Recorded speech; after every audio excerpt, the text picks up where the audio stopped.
Her her Mahadev my YouTube family, आप लोगों को वराह जयंती की हार्दिक शुभकामनाएं। क्यों लेना पड़ा विष्णु भगवान को वराह अवतार, आज मैं आप लोगों को इस वीडियो में इसकी कथा सुनाऊंगी। भगवान के अनेक रूप हैं, अनंत अवतार हैं और यही सभी अवतार भौतिक जगत में समय समय पर विभिन्न कार्यों को करने के लिए अवतरित होते हैं। वह अवतार लेते समय वे जो रूप लेते हैं वह उस कार्य के लिए एकदम उपयुक्त होता है। इसका सुंदर उदाहरण भगवान का वराह अवतार। वराह भगवान को पृथ्वी माता को गर्भ दंग सागर में से उठाना था, इसलिए उन्होंने शुकर का रूप धारण किया। कथा कुछ इस प्रकार से है। जब ब्रह्मा जी गर्भ उदक सई विष्णु की नाभि कमल से प्रकट हुए, तब 100 वर्षों तक ब्रह्मा जी ने तपस्या की।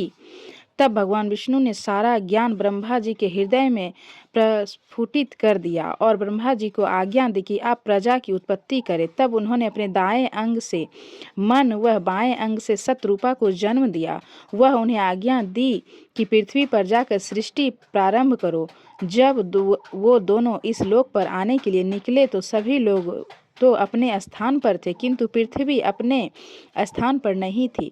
वह वापस जाकर वे ब्रह्मा जी से स्थिति कहते हैं और तब ब्रह्मा जी चिंता करने लगते हैं। बात यह थी कि दति के 2 पुत्र थे, हिरण्याक्ष और हिरण्यकश्यप। हिरण्याक्ष ने सोचा कि देवताओं से युद्ध करना है और देवताओं की शक्ति मनुष्य बढ़ाते हैं यज्ञ करके, और इसलिए हम हारते हैं, तो यदि पृथ्वी को ही रसातल में पहुंचा दूं तो ना रहेंगे मनुष्य, ना होंगे यज्ञ, ना बढ़ेगी देवताओं की शक्ति। यह सोचकर हिरण्याक्ष ने पृथ्वी को रसातल में दिया। उधर ब्रह्मा जी चिंतित, ब्रह्मा जी भगवान का चिंतन करते हैं और उन्हें पुकारते हैं, तो उसी समय ब्रह्मा जी को एक छींक आई। ब्रह्मा जी की नासिका से एक छिद्र प्रकट हुआ जो अंगूठे के आकार का एक वराह था, जिसका आकार देखते ही देखते हाथी जैसा हो गया, फिर धीरे धीरे पर्वत के समान, और तब देखते ही देखते वह शुकर वह वराह आकाश को छूने लगा। ब्रह्मा समेत सारे देवी देवता समझ गए कि यह साक्षात भगवान विष्णु ने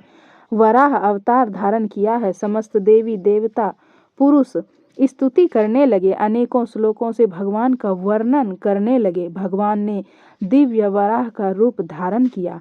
उनके शरीर के बाल चंद्रमा के समान चमक रहे थे।